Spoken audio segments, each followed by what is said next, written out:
Ford Focus ST review. What is it? The Ford hot hatch has been one of the reassuring constants in a world gone mad for decades. Ever since the first generation of Ford Focus back in 1998, there have been spicy versions to elevate the daily grind to a higher plane. That first car offered the hardcore RS, while the second generation model slotted in a slightly softer ST version below that model. It remains quick, usable and fun, just maybe not priced as keenly as it once was. It's not going to last forever though. The current 4th generation Focus was revealed back in 2018, facelifted in 2022, and won't be replaced when it goes off sale in 2025. To create space for another crossover, no doubt. Meanwhile, rivals include the Volkswagen Golf GTI, and its Skoda and Cupra cousins, as well as the BMW 128T, Hyundai i30N, and Honda Civic Type R. It doesn't look overly special.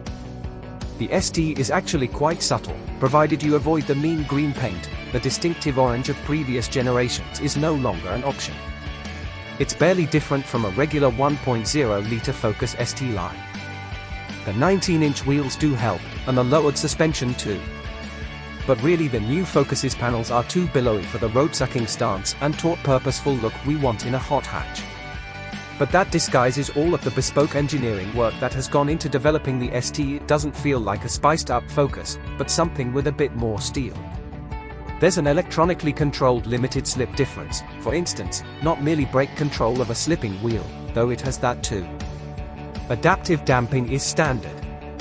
The brake servo is energized by an electric pump, so can compensate for fade when you're going for it on a track or down a mountain pass.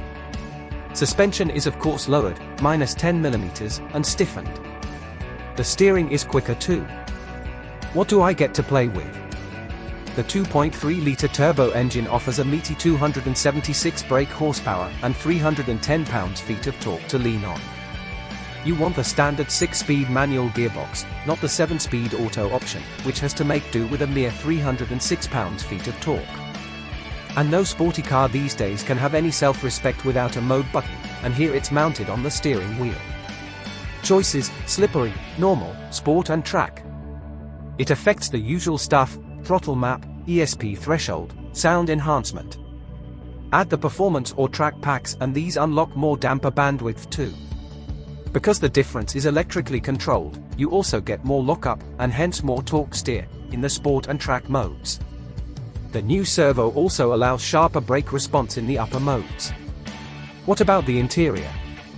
The virtue of a hot hatch like the Focus ST is that it is supposed to provide all of the everyday practicality of a family hatch, but with the extra fun of something a little sportier.